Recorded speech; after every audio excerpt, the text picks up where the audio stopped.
Y'all, I was at a networking event the other day. You could also call it old school line dancing class, don't you know? And a person shared with me a story that was so heartbreaking, I just had to come in here and share it with you. Apparently, she had put off realizing her dream of obtaining a North Carolina real estate license due to a fear of math. Wow. I had to say to her, whoa, whoa, whoa. Yes, there is math. And yet I promise you, you can get through it and you can do it. So I figured my pep talk about the real estate exam math that maybe helped her might be able to help someone else out there as well. How much math do I really need to know in order to pass the North Carolina real estate exam? Hi, my name is Kelly Allen. I'm the Education Director and owner of Cumbie and Troll School of Real Estate. Let's get into it. First of all, let's have a minute and let me get on my soapbox and have a little world according to Kelly moment. Do you mind? I hope not. Let's go. I believe the world is broken down into two groups of people: math people and non-math people. If you are a math lover, if you're good at math, it's probably been that way for a little while.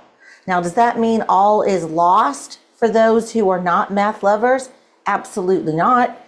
And I, my friends, happen to be living proof that for my non-math lovers, you can conquer the North Carolina real estate exam math. If I could do it, believe you me, you can do it. I'm living proof. Living proof. I barely made it through math classes in high school. Don't tell anyone. It's between you and me. It's between you and me. And yet here I am. If you are a math person, you can just scoochie right along. Just scooch and keep on moving because you're going to be fine. For the rest of us, come on in here. Let's have a fireside chat. Here's the good news. There is no algebra. There is no calculus. There is no trigonometry. You don't have to use the Pythagorean theorem. Somebody used that term in my class one time and I thought I might pass out. I said, what? We're not using that. Oh no, no. Now again, if you're a math person and you love all that, knock yourself out of the park. For the rest of us, when I teach math anyway, because I am in the not a math person camp, when I teach math, we kick it old school. Just like my old school line dancing class, we're going to kick it old school with math in my pre-licensing classroom. What does that mean, Kelly? That means we're going to learn to avoid algebra at all costs. Plus, I'm going to teach you the math step by step by step. We're not going to skip a step. We're not doing shortcuts. No, we're going to do every single step. We're also not going to ask me, well, what if the formula were this way? No, we're not playing that. We're going to kick it old school. We're going to learn some formulas. We're going to figure out what formula goes to which math problem and be done with it. Why? Because y'all, there are only 8 maximum math problems on the exam out of 140 questions. My math people have told me that you could actually, I probably shouldn't say this, but okay. My math people have told me that you could actually miss every math problem and still pass the exam. But you know what I tell my people who are not math people? I say to them, listen, yes, there are 25 math concepts. They're all listed in the course syllabus. I would pick a handful that you feel like you could conquer, and then let it go. Let it go. Knock everything else out of the park. Get everything else down pat, and just have your handful of math concepts that you're willing to give it a go. And then we're going to play like Frozen and let it go, let it go, let it go, let it go. Something else I would like to reassure you about regarding the math. I promise you, none of it is above a 4th grade level. As y'all remember, I was an elementary school teacher for nearly a decade, so I know what's involved in K through 4 math, basic math. The sticky wicket is that all of the problems are word problems. Now, right, exactly. So how do you conquer the word problems? Here's a strategy. What you're going to do is read the problem backwards. That means you're going to skip through all of that language, all of that text. You're going to go down to that final sentence. That's a question, and it will tell you in that final sentence what formula to use. It will say something like, how much commission did the listing firm retain? Oh, okay, bam, now we know it's a commission problem. Or it will say something like, how will the rent that's been collected be prorated at closing?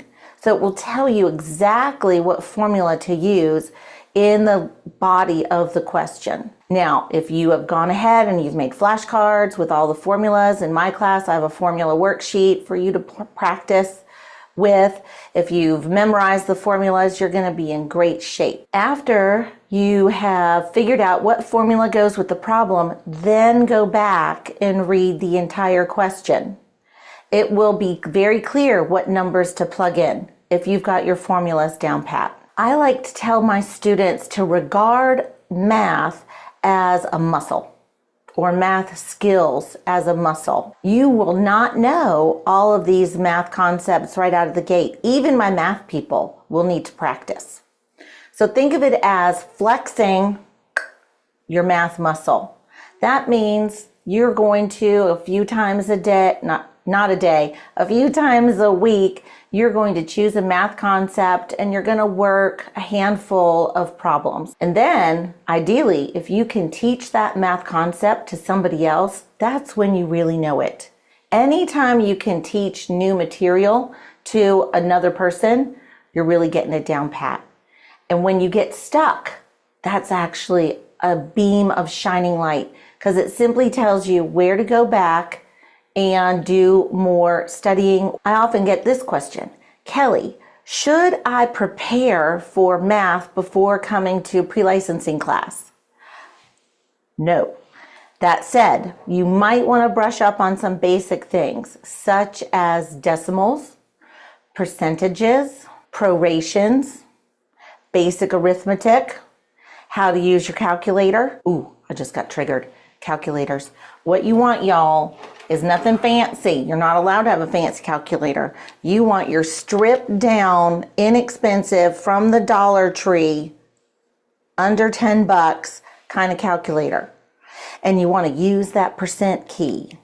I love the percent key, y'all. Then you don't have to worry about moving decimal places. Do you have to be the sharpest tool? Do you have to be a math genius? No, you do not. Absolutely. I'm living proof.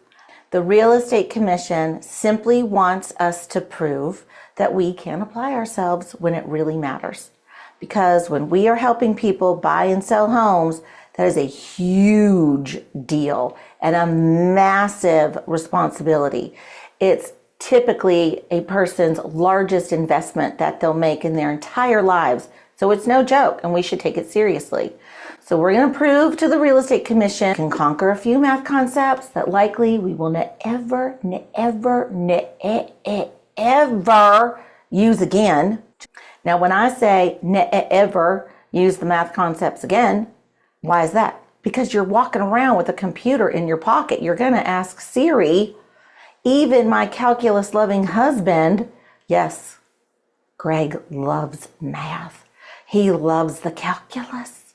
He loves the trigonometry.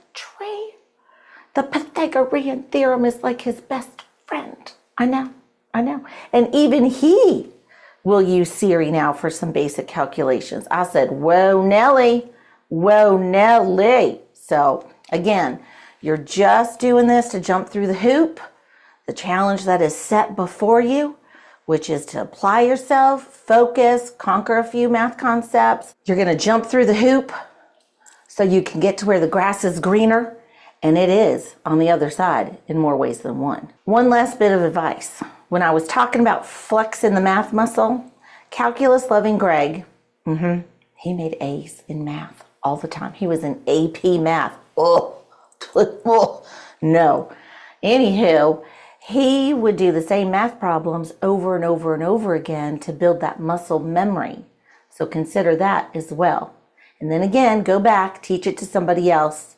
Then you know you've really got it. Final thoughts. Please, I implore you or your friends or family members, oh my goodness, do not let math fear, math anxiety get in between you and a lifelong dream of obtaining your North Carolina real estate license so you can help people in this world buy and sell property and be part of that journey to home ownership. I tell you, there is nothing like that feeling of handing the keys over to a first-time home buyer. It's so special. So don't let fear get in the way. Get in here, get in class, let me help you out.